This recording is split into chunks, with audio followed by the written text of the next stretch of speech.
Okay, well, let's see if I can share my screen here. Might need a little IT help. What's You are everybody doing great. seeing?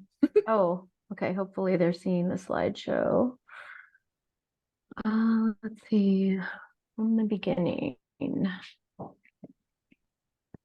Perfect. We can see it. Okay, are we seeing some slides? Great. All right. Well, I am going to just present for a few minutes on the Oregon Farm to Institution Collaborative. I know many of you were on that call last week. We held an info session to let people know who had lots of questions about the institute or the collaborative, let them know sort of what we're going to be working on over these next 3 years and how they can get involved if they're interested. So some of this is going to be a little bit of a refresher for those of you that were on that call.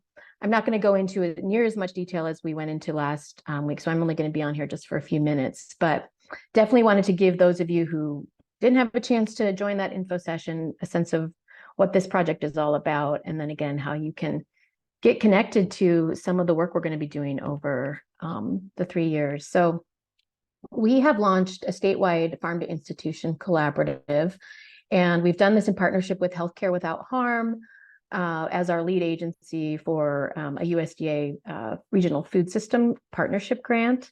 And really what's been going on is that a lot of institutions like schools, hospitals, business campuses, other food service hospitality organizations have been really interested in working together to source more local product. And so we're going to be looking at a lot of different approaches, particularly systems change approaches, because as you all know, the food system is a very complex space, all the way, upstream, all the way to the production, down through the middle of the supply chain to these end consumers. And the consumers that we're talking about in this situation are patients, students, employees, and others that rely on these institutional meals for almost more than half the calories that they are consuming during a day. And that's particularly true for students. Kids get more than half their calories at school. So, we want to we've been working on farm to institution. Many of you on this call have been working on this for some time, but we really want to leverage what we've been doing in the Willamette Valley and kind of take that up to scale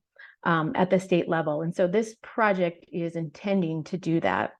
We'd like to create more programs, particularly smaller, maybe pilot programs that we can kind of implement over these next 3 years, take a look at and see how they're performing. But we want to design them more from the human level. So what's the experience and what are the beliefs, experiences, needs of farmers, food businesses that are interested in these markets, and also those that we're trying to affect, those end consumers I was talking about. So, ultimately, we're hoping to improve the transparency of where these different producers can plug into the food system or the farm to institution system, and helping clear a path for them in terms of looking at where the market opportunities are for institutions. These are these are actually the original partners on the grant that we're working on together. So you can see this kind of colorful display of all the different organizations that have some role in farm to institution over these next 3 years. Some of these groups are actually technical providers, are going to be delivering specific trainings for farm to institution. Some of them are food hubs. You'll see some of those represented here. So some of you on the call. And some of them are more kind of core partners to the work we'll be doing over these next 3 years together. And these are our current organizing team members. So Oregon Department of Agriculture, myself, Melina Barker with the Farm to School and School Garden Network, Amber and Eliza with Healthcare Without Harm are going to be, they are the fiscal agent for the grant. So they're going to be sort of managing a lot of this work over these next 3 years. And then Shantae Johnson with Mudbone Grown and Feed 'em Freedom Foundation. And I know she's working on a hub concept as well, but currently we're the organizing team for the Farm to Institution Collaborative, and there'll be other opportunities for others to join. There'll be opportunities for people to join the organizing team over these next 3 years, but we are sort of the kind of core group that came up with the concept for the Regional Food System Partnership Grant. So we'll be working on this, and then, really excited to see who else might be interested in joining us. We do have a fair amount of funding to have other partners at the table in this capacity as an organizing team member. And then there's some other options too for participation, which I'll share here in a minute. So this is our grant, the USDA Food System Partnership Grant. And the purpose of this grant is really to create a partnership, right? So we're going to be spending a lot of time with these institutions, with some of the supply chain actors within farm to institution, and others to start creating relationships, developing trust with one another, and really kind of learning how some of these systems work for them when it comes to getting more local food into these institutional meal settings. So we are in the farm to institution track under the Regional Food System Partnership Grant. That's a newer track that they introduced this past cycle. And we have 16 partners, which is awesome. So many of these are statewide partners. And a lot of them have already been involved in farm to institution in some capacity in their region, and have been learning what works, learning what maybe we want to avoid and maybe not, or learning what the pitfalls have been, right? And learning what's working and hopefully bringing resources into different places to replicate that. So we imagine that we're going to be offering more support for rural communities through this grant program. A lot of rural Oregon has farm to institution projects running, but have also asked for more resources, particularly from the state, to help develop their projects. So we're really going to be looking for more rural partnership. And then we'll also be working with producers of color on a few different projects. Shantae is going to be leading an affinity group that's going to be looking at some different land access models with institutions as those sort of land and property owners. And so there'll be a few different ways for anybody on this call to be involved, and one of those would be to join one of these affinity groups. So we'll be working over these next few years on putting these affinity groups together over this next year, and looking at ways that partners like you might want to get involved with some of the work of the affinity group. So these are the three affinity group areas that we proposed in our project. And so, we'll be probably at our November meeting, which I'm going to talk a little bit about, kind of going a little bit more into some action planning for these affinity group areas.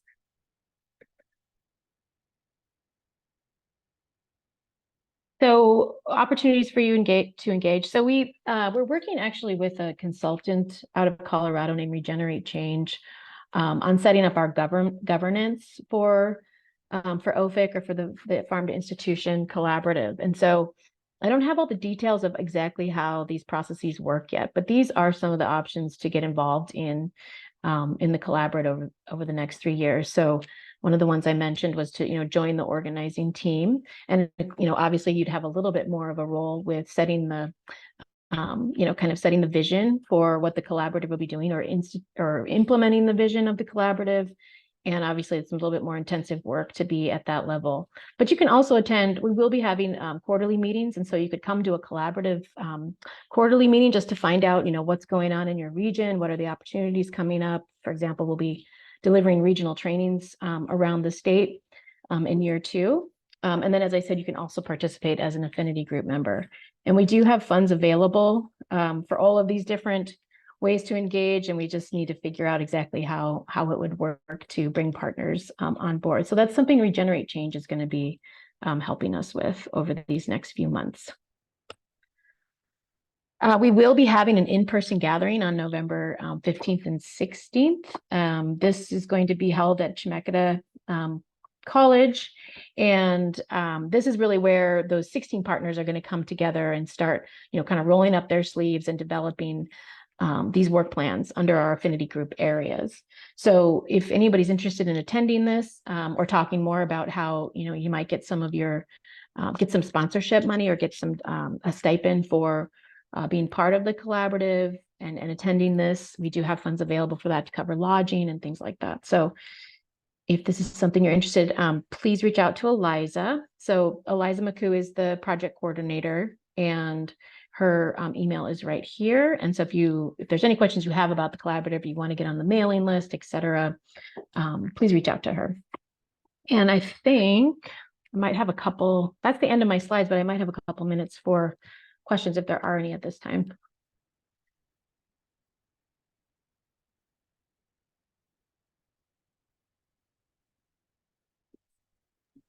Really? There's 0 questions?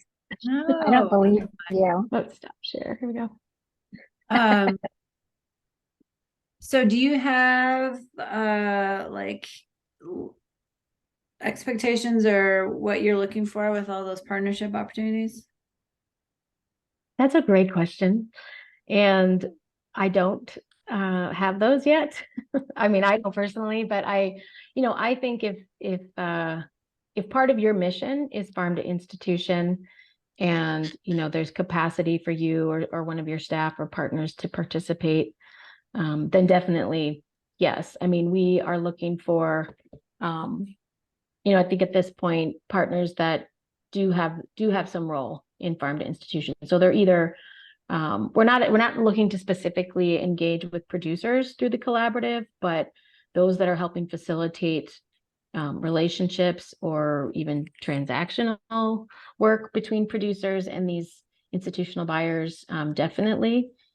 That I think, if there's a farm to institution topic you're working on, contracting and sourcing is definitely something that we would like to do more work around, particularly for setting up public procurement and nutrition guidelines. We know a lot of public institutions, health departments, even the Oregon Health Authority are really interested in that body of work. So, if some of your work touches that, or you're interested in those topics, then yes, I think that would be great. I think we are hoping that at our in-person meeting in November, we'll have a clearer kind of what the options really are for engagement in terms of subawards and things like that Regenerate Change is going to help us determine.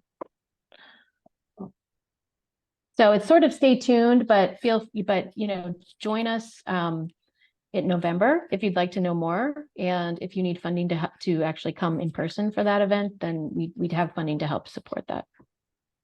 Awesome. Thank you.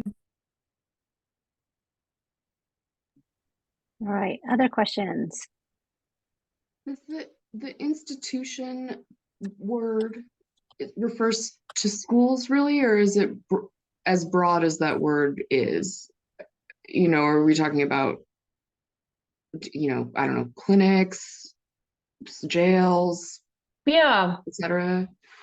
anywhere that there's any place that has a congregate meal setting is really, I think, what we are imagining when we think about institutions. So yeah, jails, hospitals, a lot of business campuses have meal programs for their staff and their employees, their patients, at hospitals, I guess. But so those types of institutions, also assisted living facilities as well. Awesome, thank you. Other questions?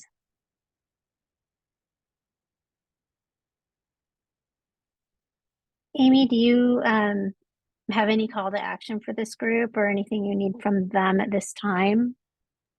I would just, I'll put here in the chat box that if you're interested in getting on a mailing list, an email list that would just update you on upcoming OFIC events, to contact Eliza McHugh, and I'll drop that in the chat box. That would really be, I think, at this point, how people can, stay involved. And then once you let Eliza know, at some point we'll have a more coordinated way of communicating with people. So if you're only interested in, say, for example, hearing about when these quarterly meetings are for the collaborative, we'll have a list for that, et cetera, et cetera. So. Great. Thank you so much for sharing with all of us. It's sort of weird. For those of you who aren't on the call at the very start, Amy's actually sitting in my kitchen right now and I'm in the living room. So I'm like talking to her Zoom box face, but she's right here. So I'm feeling very awkward in this moment. Likewise. So thank you so much, Amy, for coming and sharing more about OFIC and, getting folks rallied around the idea of institutional purchasing. All right. We have Alice from FOF is here. And she's going to talk all about new laws, changes to laws, updates. And we're so grateful to have you, Alice. Thank you for being here and making the time to talk to all of us about it. Hi, everyone. Thank you all so much for having me. I'm going to share a little presentation with you.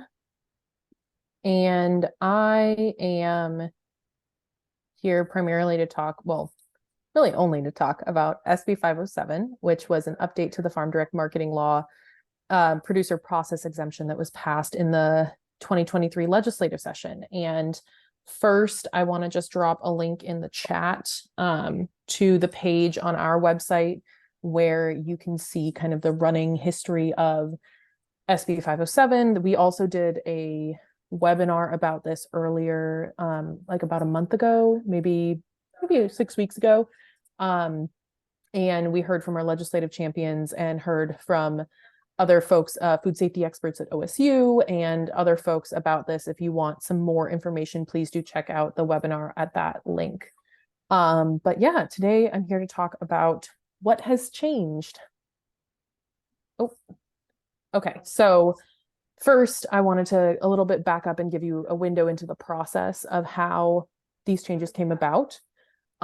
Every even numbered year, so we're gearing up for this again, at the beginning of 2024, FOF conducts focus groups and surveys that help determine our policy and program priorities for the next biennium. So when you see our requests come out about, please take our survey, that is that information translates directly to what legislation we work on in the next long session. So if you want to be part of that process, I am really excited to invite you in again in January. And we will also be conducting regional focus groups and sponsoring some partner organization focus groups like we did back in 2022.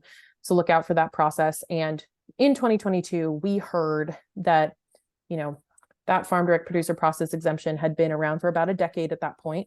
And we were hearing some confusion about the guidelines. We were also seeing unequal enforcement. Like some people in one part of the state were being told by an inspector that something was fine, and people in a different part of the state were being told that that same product or process was not fine. So there was some interpretation of the law that was not clear and not being equal across the state. So we took that information. Also, new research determining that some new products met that low food safety risk that we're always trying to hit with this particular part of the Farm Direct law, as well as frustration with the limitations that were designed a decade ago when the law was first passed. So all that coming together, we decided to bring together a group of farmers, farmers market managers, food hub operators, food safety experts, and researchers to figure out what we could realistically achieve and what we could realistically change that would solve these problems. And of course, the law is meant to kind of be a living document, and we want to make sure it keeps up with the times and what we have going on in our food system as we continue to develop community food systems and the ways that they operate within all of our communities around the state. And as food hubs and other kind of community food assets develop over time and our systems get more sophisticated or change in nature, we need to make sure we're accommodating that. So we brought in people from all of these different groups and our legislative champions, Senator Jeff Golden and Senator Susan Weber. This was a bipartisan effort. We're really grateful for their care and participation in this matter. They made it a committee bill of the Senate Natural Resources Committee and really helped us gain bipartisan support across the process, which meant that this bill actually moved through the 2023 legislative session with no registered opposition, which is nuts because that is not the way that things usually go.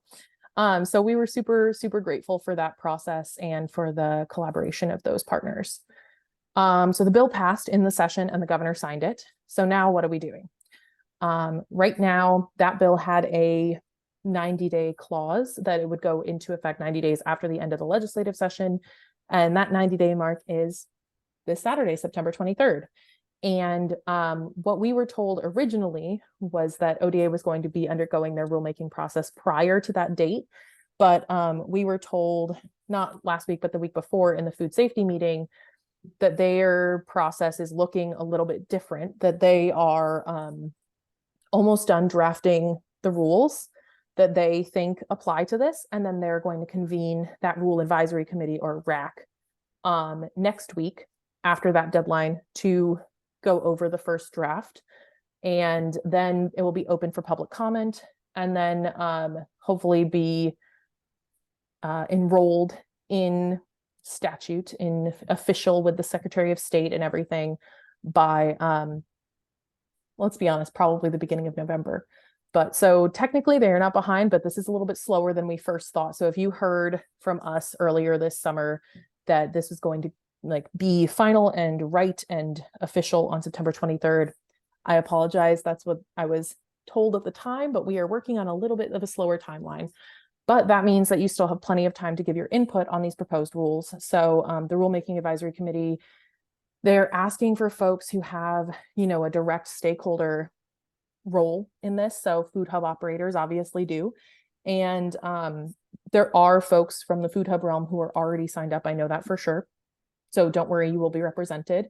But there's also people from the Farmers Market Association. There's some producers and some food safety experts who are going to be making sure that the implementation of this law matches the intent. If you would like to participate in the Rulemaking Advisory Committee process, you can go ahead and email Erin Lockett at ODA. She's convening the work group, and she can add you to the scheduling poll and help you participate in that way.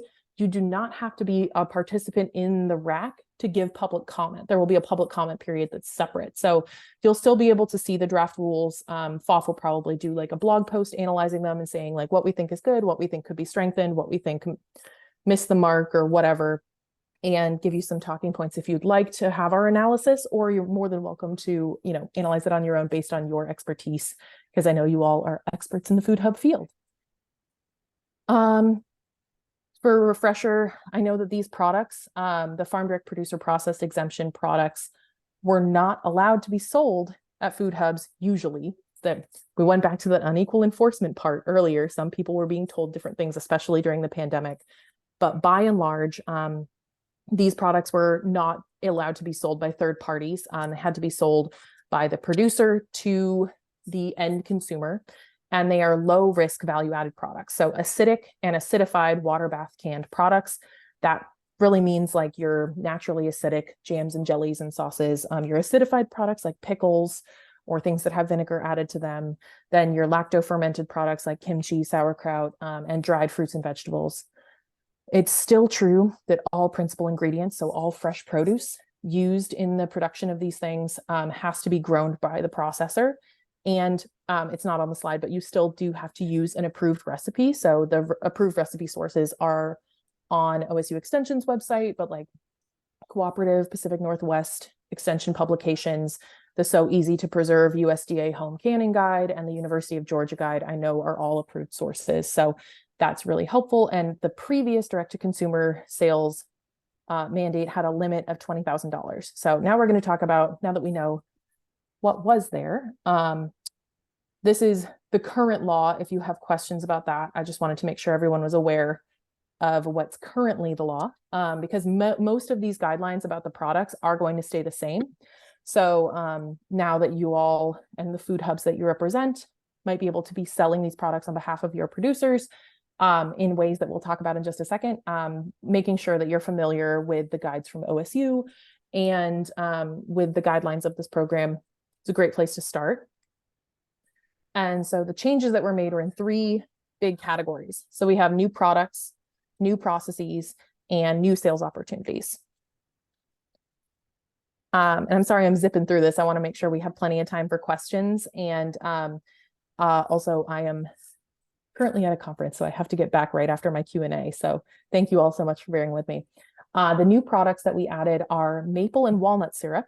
This is actually a wonderful addition to Oregon's agricultural landscape that I wasn't aware of until we started working on this bill. We were contacted by an OSU researcher named Eric Jones, who has been leading some research trials about big leaf maple syrup and walnut syrup viability on small farms in the Willamette Valley. And he contacted us and was like, hey, I've been working with this research cohort for a couple of years now. I have all of these farmers who are ready to start selling maple and walnut syrup. And we would love to have it added to Farm Direct so people on a small scale can get started.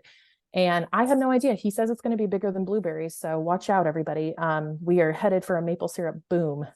Also, fruit juice is being added. There will be more guidance about what that means and how it needs to be processed when the ODA regulations come out. And then herbal tea blends is one of those things that we clarified. So in terms of the unequal enforcement or confusion, some people that we talked to were being told, like, you are 100% allowed to dry and sell herbs that you have grown. You can dry them, you can like crumble them, put them in a bag. That's a dried product, that's fine. But some of the farmers that we talked to were being told that if they grew chamomile and they grew lemon balm and they dried them both down separately, they were fine. Once they mix them together into an herbal tea, they were being told they were not allowed to sell that product. Even though they had grown both of those principal ingredients, they had dried it to, safe moisture levels, and it was all processed on farm. They were being told they weren't allowed to do that. In some areas of the state, we wanted to clarify that that was always the intent of the law, that you could mix two different herbs that you grew together and that would still be a viable product. So that was a clarification there. The new processes that we added to the law are steam canning. Previously, only water bath canning was allowed. I will say that steam canning is not the same as pressure canning. So please do look for OSU extension guidance on how steam canning can be done safely. I know that they have guidance about that in their food preservation resources. So they're always a great resource to fall back on, that like, hey, if I don't know what this term means, double check with OSU before assuming what process can be used. But steam canning was added in addition to water bath canning, and freeze drying. This is a picture of some freeze dried cherries here. And freeze drying was added as an acceptable process. That is something that, freeze dryers are still very expensive. So we understand that that's not accessible to everyone. But freeze drying is something that's gained popularity and proliferated in the last 5-10 years, and was not originally included in the law, but meets the food safety standards to be included. So here's where you all come in. New sales opportunities. Well, first things first, we raised the sales cap per farmer for these products. And this is a sales cap for value-added producer processed products, not for the whole farm. So this is because the law was always designed to help small farms diversify, set themselves apart, reduce waste, have an off-season income with their shelf-stable products, all that kind of thing. It's designed for the smallest producers. And once you get to a larger processing capacity, you should have more, there's licensing that you need to get once you're a certain size, because it's a numbers game in terms of food safety. Like the more you're processing, the more risk there is. So, but we did raise that sales cap from $20,000 of value-added producer processed products to $50,000. And consignment is now allowed on every class of producer processed value-added product. And then we also put in something about facilitation of sales. So after talking at length with our Food Hub partners, with our partners at OSU and the folks who originally designed this law, we knew that these products were never meant for retail food establishments, like people who are licensed the same as grocery stores, because they don't meet the retail food establishment food safety criteria. And we know that. So, but we wanted folks to be able to take advantage of the sales outlets that were cropping up during COVID and are now a part, well, some of them existed pre-COVID, but they were popularized during the height of the COVID period, and are now a permanent part of our food system landscape. many of which are represented by those of you on this call. So online farmers markets or places where you are able to list a locally produced product alongside other products from other farms, and someone can make a single order that aggregates lots of farms together and then pick that up at a single location. Also sometimes called cross-docking. So that refers to a process where someone is facilitating sales for you. They're managing the sales platform. And then they say, for example, we worked a lot with the Astoria Food Hub, and you might be on this call today. Hi. And we talked with them about, they have an order period, and then they let all the farmers know what was ordered. Those farmers deliver the product. They sort it into all of the different orders, and the customer comes and picks that up. So that's what's called cross-docking, and is a term that ODA used when we met with them after this bill was passed, where, you are the one collecting the payment, you're providing the sales platform, but then you're providing a pick sheet to your vendor. And the person is then, gathering all of the things for the orders, giving it to you, and then you're putting it in the individual customer order, and the customer comes and picks it up. So that facilitation of sales, also delivery services were not explicitly allowed. And we wanted to make sure that that was also explicitly allowed, because that broadens the market for a lot of folks. So that kind of facilitation of sales was not previously allowed in any circumstance. And now is part of the farm direct producer process exemption landscape. Also, I should note that for those of you all who might be close to a border, these products have to be sold in the state of Oregon and go to their end consumer within the state of Oregon. You cannot transport them over state lines for sales purposes. So just wanted to make that clear, that I know that's really hard if you're on the Washington border or the Idaho border, and maybe you're one of those communities that bridges the gap, but you do have to make the sales and hand it to the end consumer in the state of Oregon for this class of products. So takeaways: nothing changes until after the rulemaking process is complete. ODA will be issuing further guidance on this. So to stay up to date on the news on this topic, you can sign up for the newsletter from us, or make sure that you are on the notices list for your local extension office. And if you're curious about the maple syrup concept or issue or whatever's going on there, we are going to be having a specific maple syrup event with Dr. Eric Jones of OSU and the Oregon Tree Tapper Society. I believe that's in November. And we're really excited to talk in depth more about maple syrup and that process as well. Questions? I think I see Lauren. Hi, Lauren. Hi, Alice. Thank you and others who led on this. This is a major deal. And as someone who was involved with just coming into the rulemaking on the first one, and it's just been amazing to see. And I just wanted to say to this whole community that a big part of the reason that this passed is because this whole community did farm direct marketing cottage food in a responsible way using the law the first time. Everyone was sure lots of people were going to die and there was going to be all sorts of mess. And as we demonstrated, not only anecdotally, but in research, it's actually been an amazing thing. And so based on that experience, there was a great proven track record to build this on. And so I would encourage everyone, there are boundaries in these rules. And it's really important that we all continue to respect those boundaries and the opportunity that we have, because you all in your work have earned a lot of trust. And, not everybody is going to do this right, but that doesn't mean that the whole community of folks who are doing this, you really have shown up as a sector. So I think it's just such a mark about how we've gone and how that kind of ethic can continue.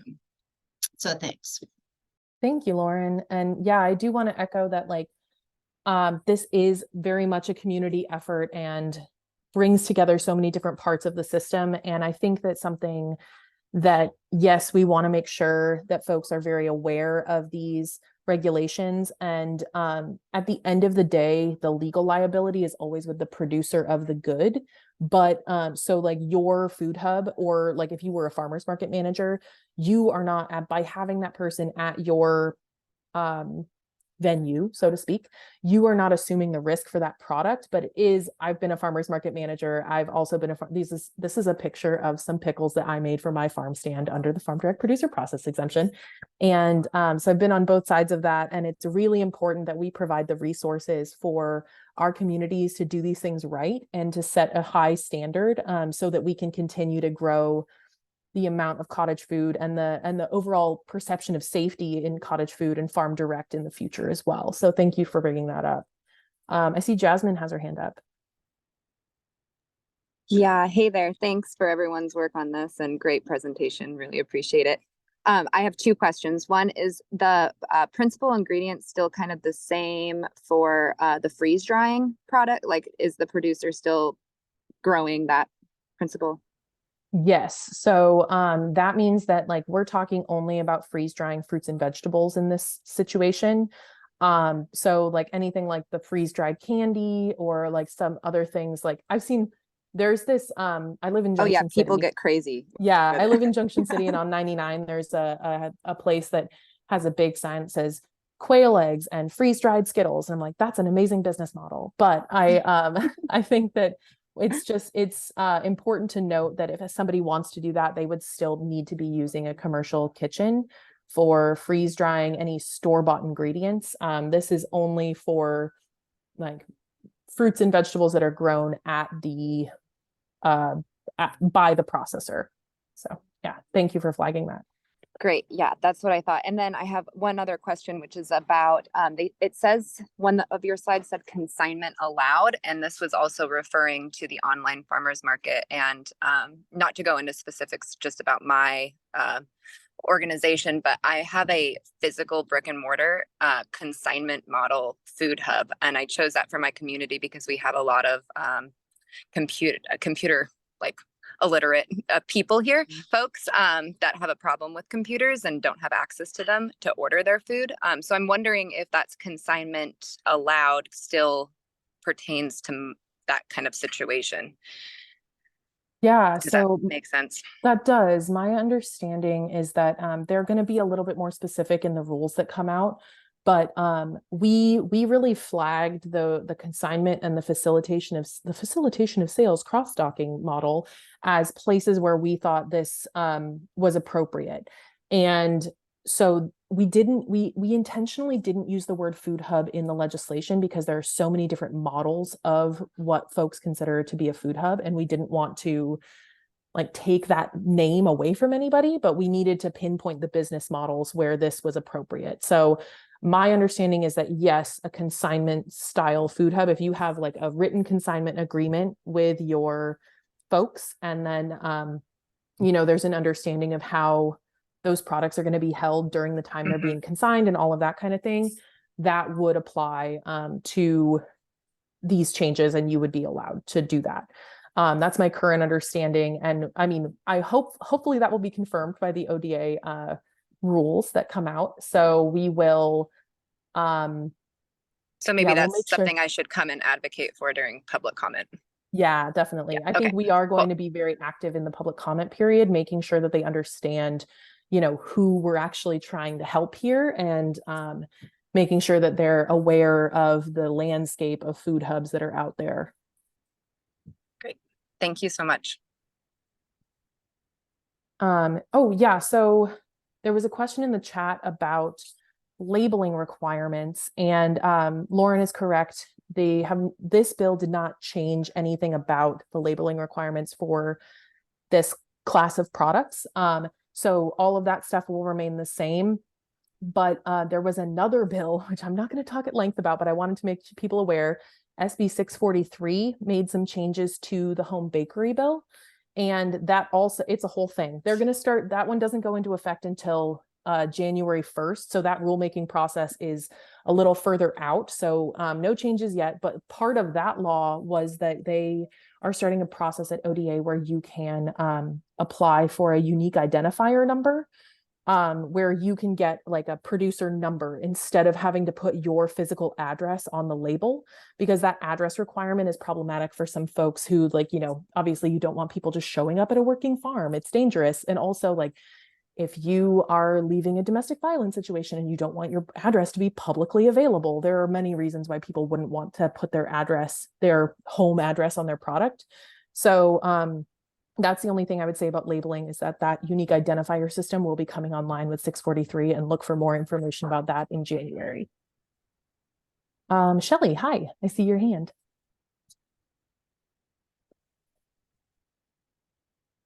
Oh, you're muted. Okay, hi, sorry. Hi. Hi, Alice. So I just had a question about this because this is obviously really exciting for a lot of producers. And I started my farm business working under the Farm Direct quite a bit, and have moved into a licensed business at this point.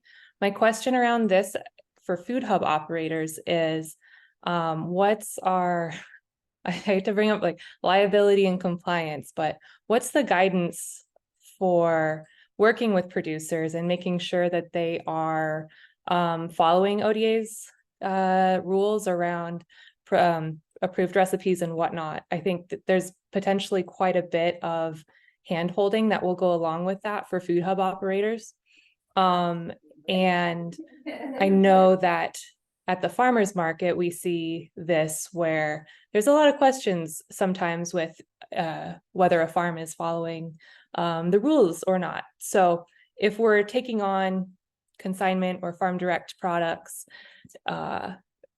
what's the best practice for supporting farmers while making sure that those laws and rules are being followed? And maybe that's another conversation that this group can have at a point. Yeah, thank you for raising that, Shelley. And I think that, like, in terms of legal liability, it's not on you as the second party, but that doesn't change the fact that if somebody buys something through your platform and then something bad happens, that could have repercussions that are outside of the legal sphere, and we don't want that for anybody. So I think that it's really proactive of you to be thinking about this. And I definitely think that if someone approaches you with a value-added producer process exemption product, there is some record keeping that they are required to have per the current law. You have to keep records of the batch, like when you did it. If it's a product that requires pH testing, you have to keep records of the pHs of your batches. You have to keep a record of which recipe that you used. And those records are supposed to be available on request for inspections from food safety, but those records are, they're required by law. And I think that that's something that you could ask for as a retailer or as a food hub, to say, hey, I understand that you're doing this under this license exemption, but I also know that there's record keeping associated with it. For me to accept this product, I would like to see your records, just to make sure that everything's cool. And I think, and that you're covering yourself. And so I do believe you're allowed to ask to see those records. And if they don't want to give them to you, then maybe just making them aware of the record keeping requirements, and that maybe, like, you're under no obligation to take that product from them, even though it's allowed. You don't have to participate in and like, you're still an independent business and you can say no. So I think, like, emphasizing that record keeping requirement and saying, hey, you do have to pH test certain ones of these products. I need to know what process you're using. And if you can't deliver those things, then this is not an appropriate sales outlet for you. So, yeah. Great.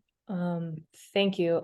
I suppose that kind of falls in line with our organic certification conversation we're going to come in for, but yeah. Okay. Thanks, Alice. Oh, I know what it was. The other question is, and forgive me if I didn't hear this earlier, but we don't do anything on consignment at this time. So is the consignment model the necessary money model for this, or would we be able to buy and sell like we do with our other products at this time?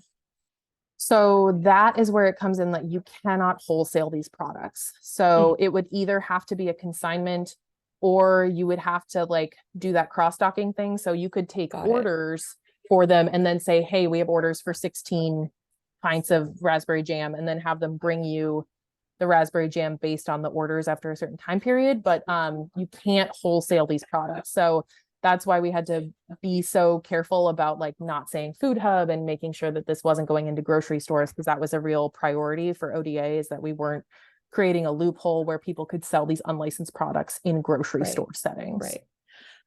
I have an interesting a little cross note about this, combined with online EBT sales that we were discussing in previous meetings. So in my process getting SNAP and EBT into the checkout on lanecountybounty.com, the USDA was very insistent and really needed to double check that we owned all the products that we were listing on our website. So in that little niche of people who will be accepting SNAP online in the future, it's unlikely that these products that you don't actually own because they are farm direct will be eligible for online SNAP purchasing. That's a really, really interesting note. And thank you for flagging that for us. And maybe that's something that we can work to fix as a like regulatory fix in the future, because yeah, we want the whole point of this is to make the products more accessible. And so if they're only available to a certain type of shopper, that's not accessibility. So thank you for flagging that. Yeah, for sure. I definitely think that this like would be a great open conversation for food hub operators once it gets going. It's very, really interesting. I have mixed feelings about this. Like I think it's great. And I also am nervous to, I think that farm direct processing, like the farmer to the customer, is really powerful. And so it's almost like I have some reluctance to get in the middle of that relationship. So I have mixed feelings about this. I think overall, I think it's amazing and wonderful. But as a food hub operator, I have some hesitancy with dipping my toe in too hard. Yeah, I feel that. And I think it's also, in this period of time, like Lauren was saying, we have a very active community and we've been very involved in the creation of these laws, and also in, the, I don't want to say fallout of their implementation, but like there will be adjustment periods and we're going to have to figure things out together. And so it's totally a valid way to approach this, to have a little bit of a wait and see and say, hey, this is super exciting. There's a lot of unknowns still, and we're going to work this out together. And then when it's a little bit more settled, decide if it's right for you. Yeah, cool. All right. Thanks, Yeah. Alice. I see Christy. Yeah, so Shelly and I have similar business models, so I would definitely love to have further conversation. I know Alice needs to get back to her thing. So I will just table my more questions, and maybe we can have a chat, or maybe Shelly and you and I can have a chat later. That would be great. Yeah, I would be very open to that. And whatever questions that you have, I'm also really happy to bring to OSU, or not OSU, ODA. I'm an active part of the Food Safety Advisory Committee. And in close conversation with the folks there who are going to be, writing the rules. And if there are things that are weighing on you, or there's unknowns where you're like, hey, how should I approach this? Or what does this mean? And how do we make sure that everybody stays safe and everybody has the same opportunities? I think that is a great space to do that in the implementation realm as well. So yeah, I'm very open. I can, or Sydney can put my email in the chat, and I would love to have follow-up conversations with anyone who would like to. Cool. Thank you. Thank you. Because I have at least an hour's worth of questions, so I'll just hold. All right. Yeah, let's set up a time and get into it.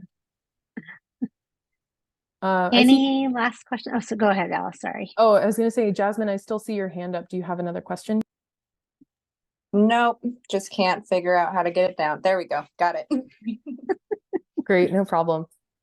Well, thanks so much, y'all. And yeah, Sydney, please do send out my contact information. And I really appreciate you all having so much thoughtful conversation on this topic. And yeah, look forward to the maple syrup event in November. I'm excited about it. And in the meantime, check out the Oregon Maple Project website. If you have trees on your property, they'll come evaluate them and tell you which ones are good for maple. I have been wowed by the amount of syrup people in this state who are willing to help people get started. So a fun,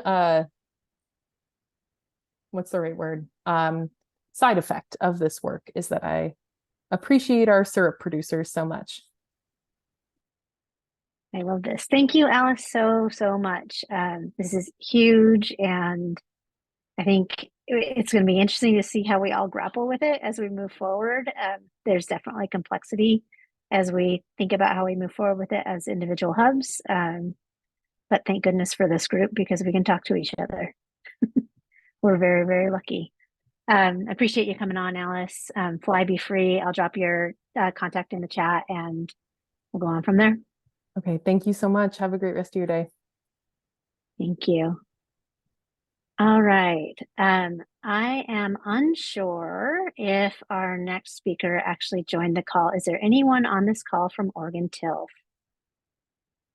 I think there is not, which is a little bit unfortunate. I am going to try and talk very lightly about why we invited Oregon TILF to come on this call today. And then I'll ask you to drop your names in the chat. If you are affected by this rule, I just dropped a link to the new Strengthening Organic rule, which actually goes into effect in March. And who this affects is anybody who is selling certified organic product. And I know at least some of our hubs sell certified organic product. I don't know how many of us do.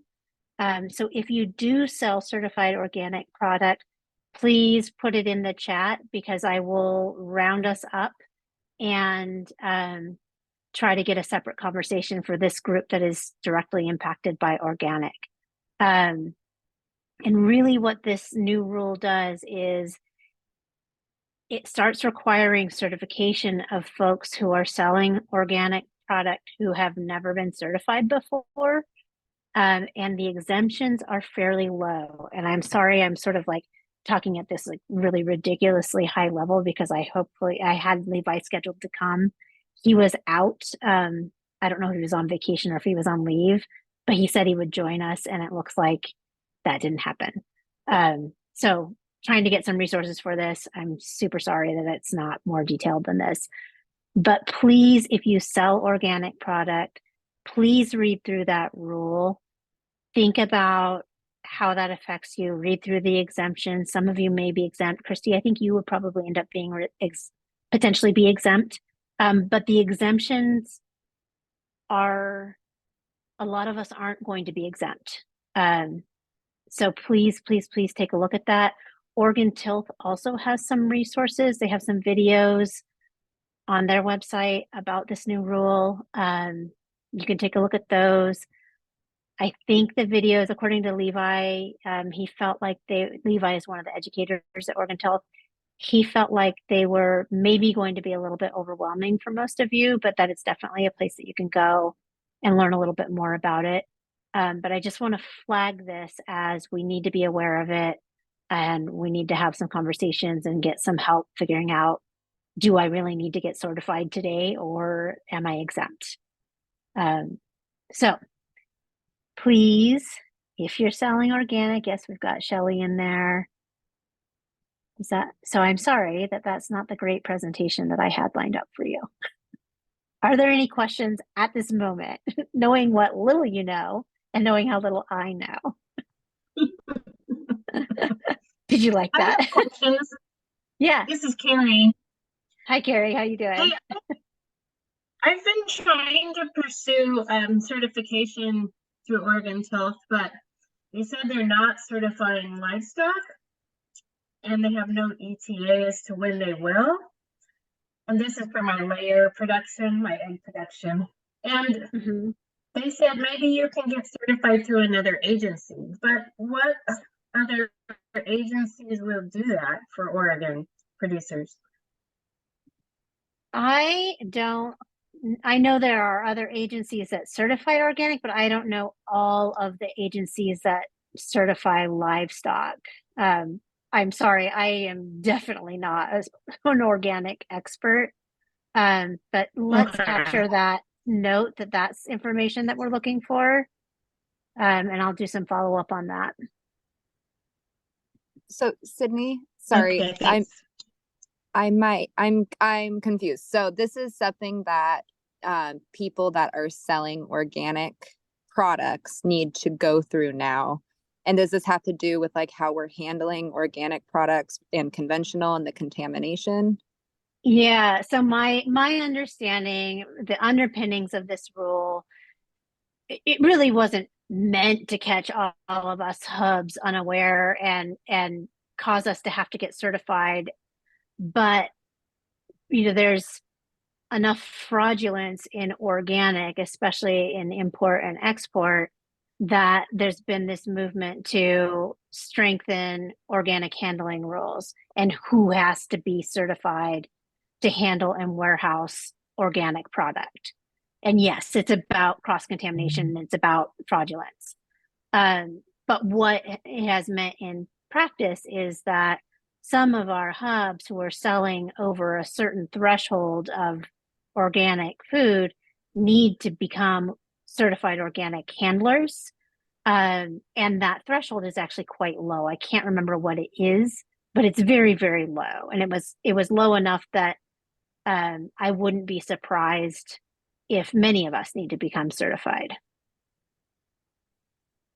Okay, Yes, thank you Shelley. for clarifying.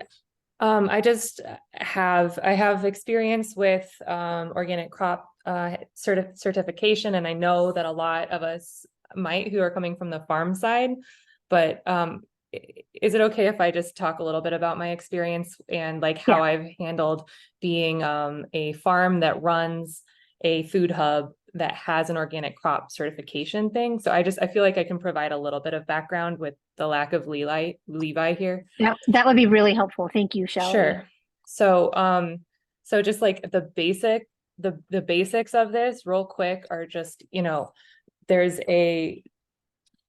is that like the organic standards basically start with legislation through the USDA. There's a law that says this is what organic means. And then the government has different certifiers licensed, or they just have different contracts with different certifiers who go and audit you and make sure you're keeping up with the letter of that law. Organ Tilth is just one of them. They're one of the more expensive ones. There's multiple certifiers, like the ODA even certifies. ODA isn't quite as responsive as Organ Tilth is, but I think that there's a lot out there, and I wouldn't just go with Organ Tilth because they're the largest certifier in the state, I believe. So there's that. Also, let me see. I think the minimum, and there's different types of organic certifications. There's the crop certification, which is if you are growing and harvesting raw agricultural products. So because Lane County Bounty is really what it is Moondog's farm. It's a farm as well. So we have this organic crop certificate. What that doesn't allow me to do is to put on my website that we're selling organic carrots or organic broccoli.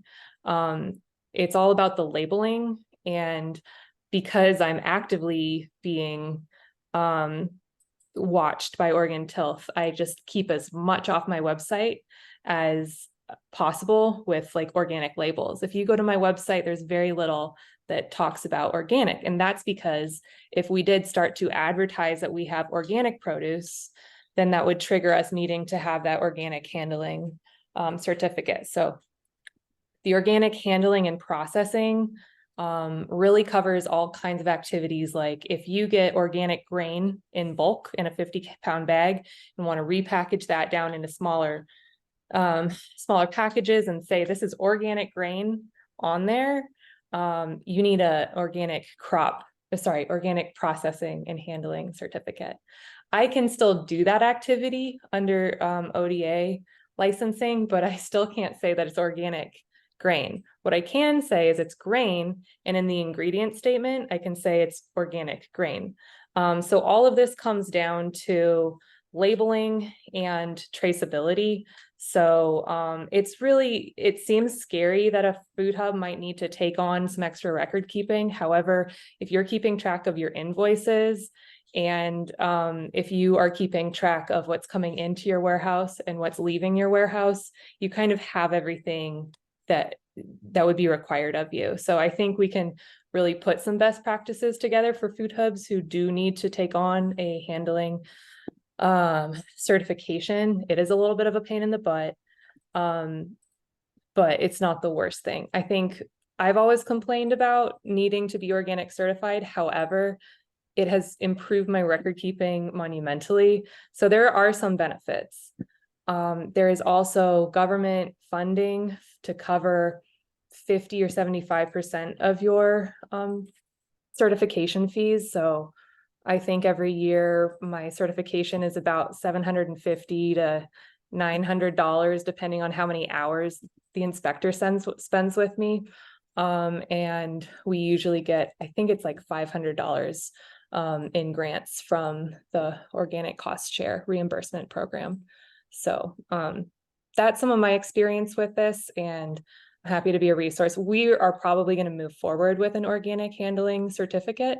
Been planning on doing that anyway, because we create products in their kitchen which are primarily made with organic ingredients. So it's just kind of, this is like one more thing that's pushing us towards that. Shelley, that is so helpful to have you talk about that. Appreciate it.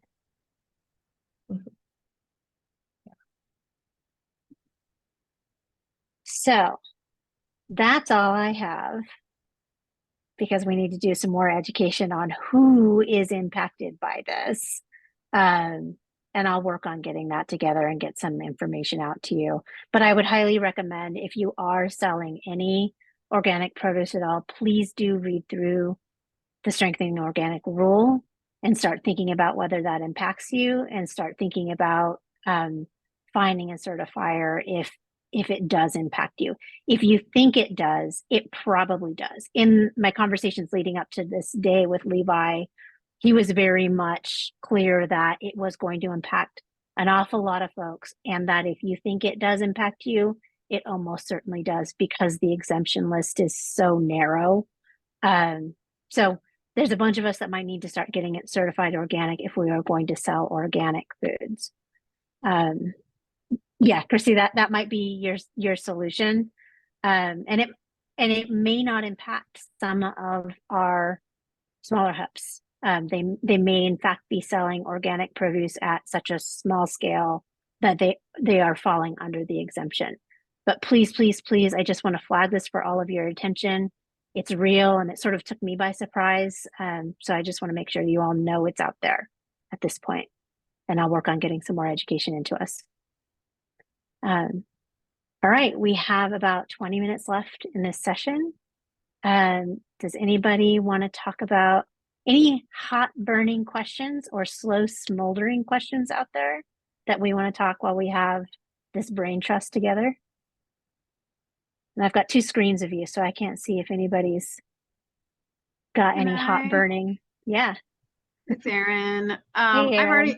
I've asked this question before, but I'm hoping maybe someone in here has info that I haven't heard from. It's about honey. I have a producer. Sorry if I'm repeating myself to those of you who had heard it.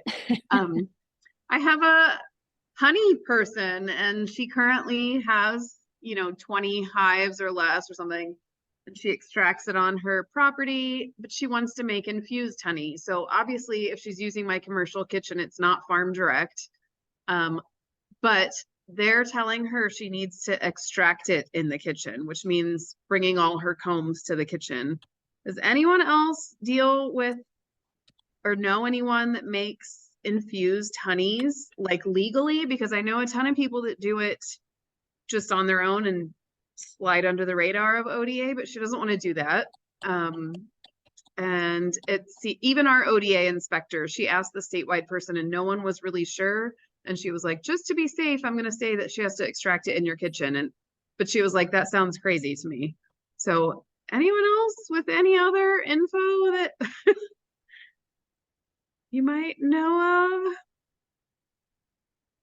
I know a honey person who's doing infused honey, but they're not doing it under Farm Direct, but I'd be willing to ask him, Aaron, if he Yeah, it's knows about definitely it.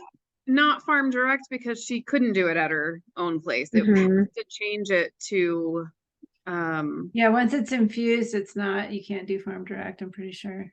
yeah, she's not trying to do Farm Direct. She just wants to know the legal way to do infused honey, but it seems silly to bring her combs to our commercial kitchen space to extract it. I mean, like, Is I mean, she she could not? buy honey. I don't see why it Yeah. would be any different than buying someone else's honey that got extracted somewhere else. Like, I think, right? Well, that's the thing. Like, Yeah. that's what they told her too. She could buy honey and then infuse it, but to do her own, they're telling her she has to extract it in the kitchen. I'm like, well, that's then she should just sell herself her honey and create an invoice, and yeah, that's kind of what I told her. And she was like, oh, that sounds ridiculous. it But is. I'm like, if that's the But- workaround, then that's what, because honey has different law, like honey falls under its own category. I think Alice hopped off, but Alice and I were kind of chatting about it. And it's not under the Farm Direct thing, so it's not changed. Our local bee club is like, Also, because she's not doing farm direct, I think the number of hives she has is irrelevant, but I could be wrong about that too. Well, did they say that she can buy honey from a Farm Direct producer, or buy honey from, does it like, or like a actual commercial bee operation? I think that might be the difference. And then also my other question would be, is it like possible for her to get like a domestic kitchen license? Because I'm guessing that's how a lot of those producers do it, is that they like actually have a kitchen on site on their farm that is licensed to be able to do those infusions. That's just what I would guess. I get honey from some folks in Cottage Grove, and they've scaled up to that level. So yeah, I think to get, like, we did talk about like licensing her space, and she would have to get a processing license at her space at where she has her combs, which is not, it's way different than like a licensing your kitchen at home. Because honey and a domestic kitchen license, that's like kind of like in between. So that wouldn't even work. she'd have to get a processor's license is what they told her. And like, we ask questions, it says, if you extract only your honey, you sell only directly to the consumer, you're exempt from the ODA licensing under the Farm Direct bill. If you have 20 or fewer colonies and extract only their honey, and you sell either direct to the consumer or wholesale, you are considered a hobbyist and are exempt from licensing. But you must submit an application for exemption to the ODA. Any beekeeper with 21 or more colonies extracting and selling wholesale honey is required to be licensed as a food processor. right. And she's got 20 or less, but the issue is infusing it. She wants to do like herbal infused honeys, you know, and that's when it changes the substance from Is just it going to honey, be a food, or is it going to be a supplement? a food.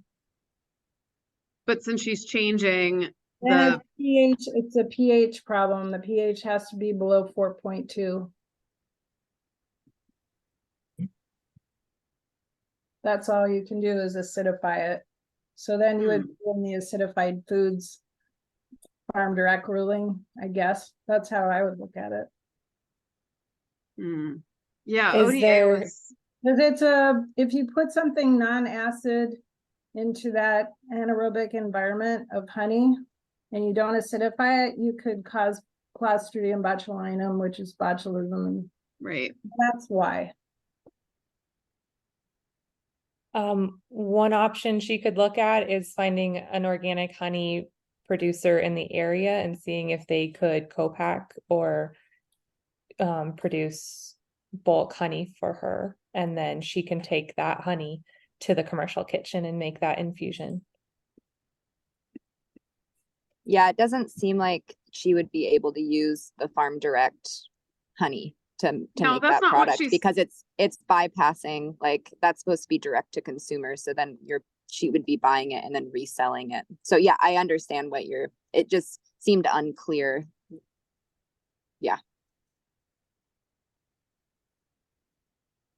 All right, Aaron, I think we continue to not fully have Exhausting. answers.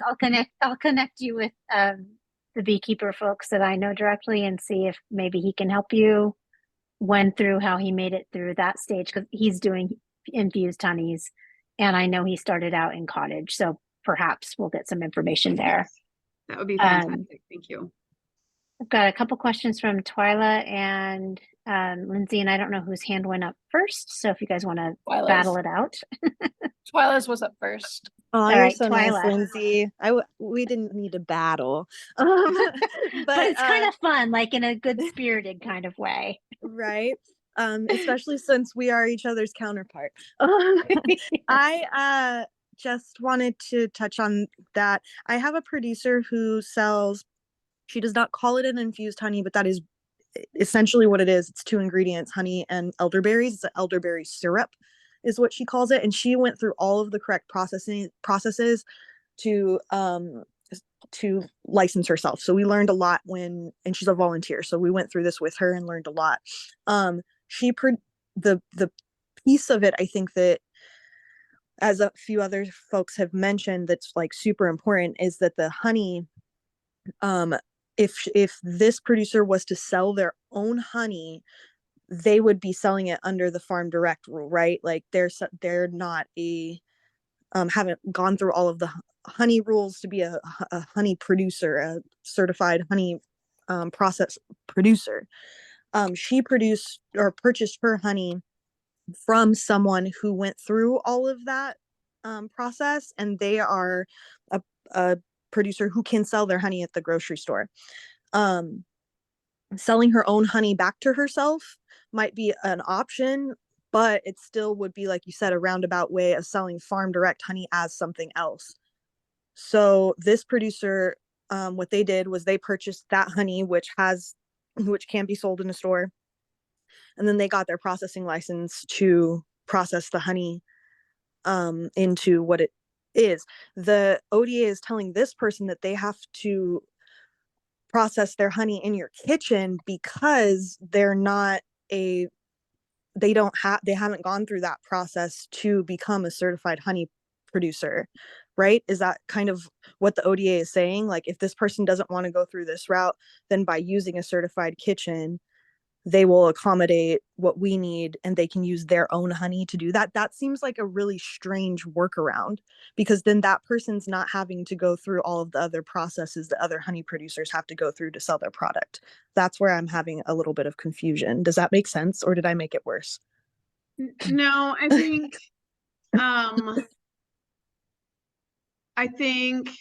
I'm not sure, actually. Okay. The extraction in the kitchen that we think is nuts, like, yeah, which maybe that is what you're getting at. Like, this would become her processing, and that would be her processing place. Mm-hmm. Yeah, that train of thought totally makes sense to me, Twyla. That's where I was trying to go with it, so. Thank you, Jasmine, for that. Yeah, but in that, I mean, yeah, and still I'm like, I don't agree with it, but me either.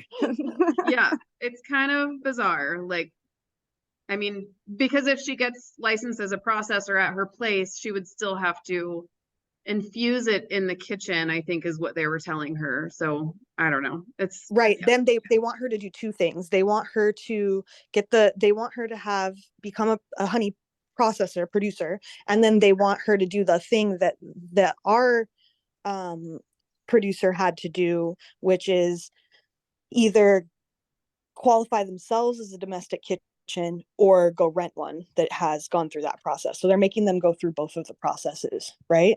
Also, I think that's what Alice was talking about when she said that everyone interprets the regulations differently. And I think this is a prime example of that challenge. 100%. All right, you guys, I'm gonna kibosh the honey conversation, because I think we're doing some of the same territory again.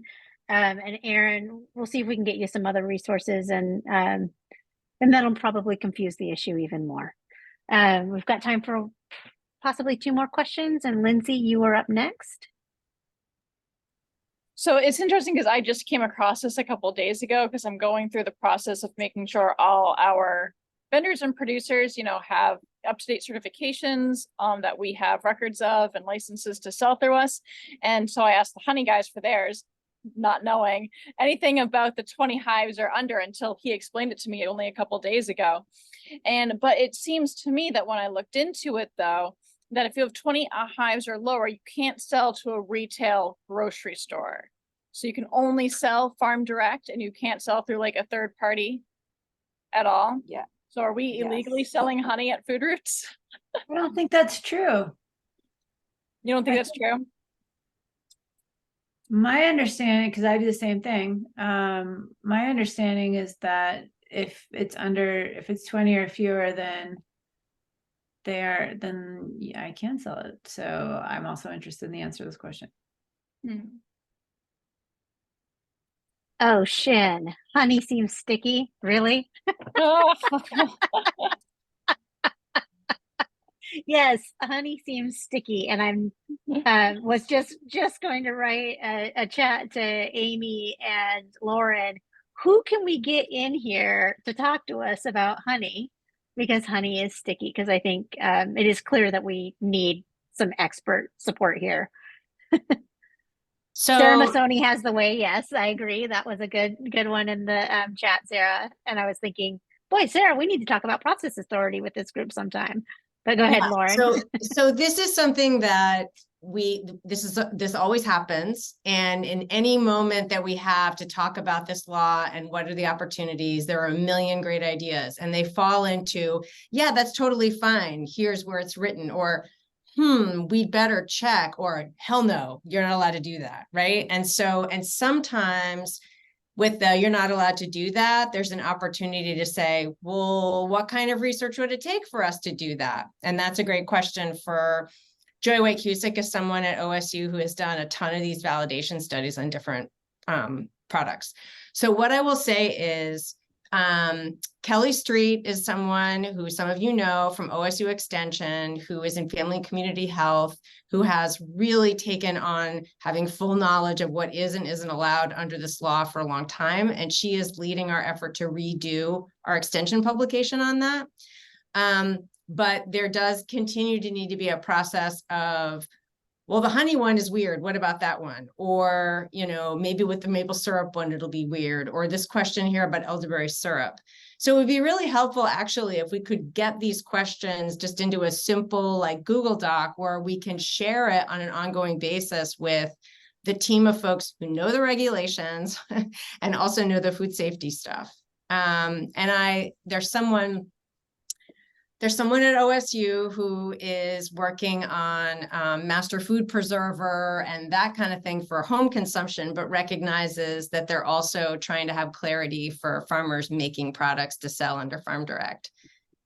So somebody of you may know Jared Hibbert Swanson, who used to be at Marion Polk Food Share, and he works for OSU now.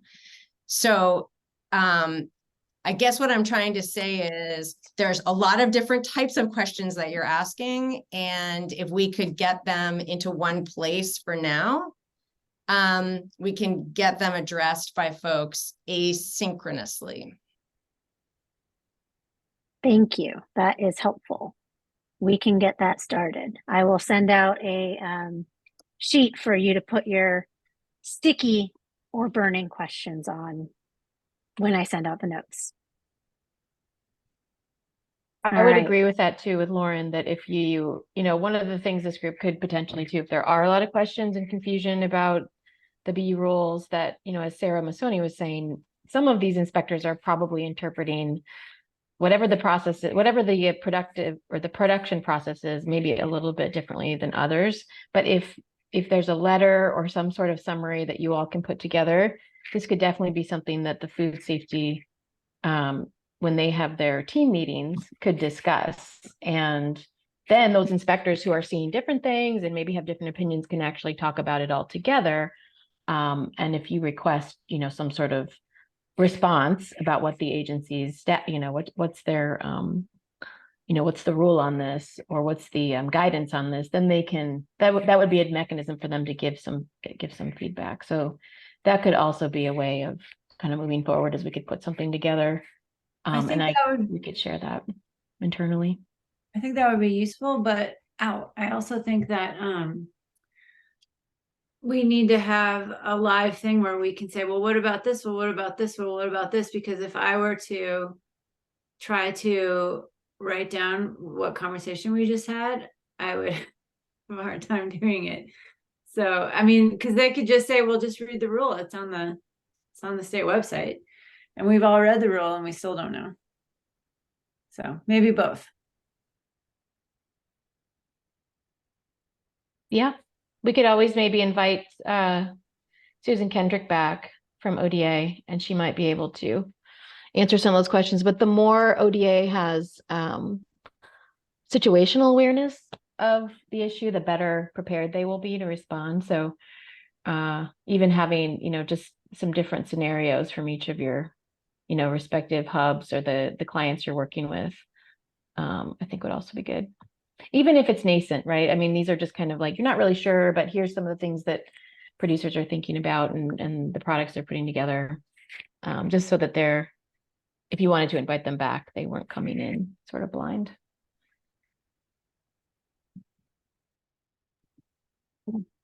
Thank you. Kristen just dropped a question in the chat for all of us. We've got about 4 minutes before you all need to go about the rest of your scheduled day. So go, Kristen. Oh yeah.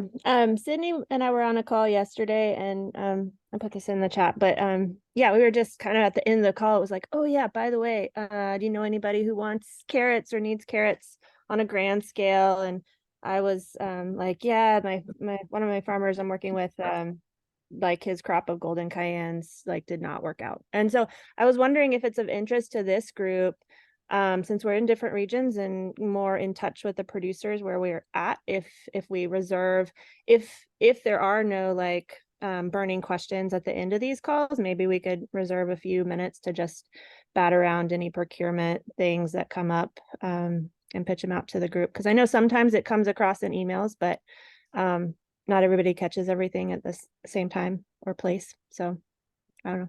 I'm looking for cayennes, golden cayennes, carrot. Sydney has carrots. All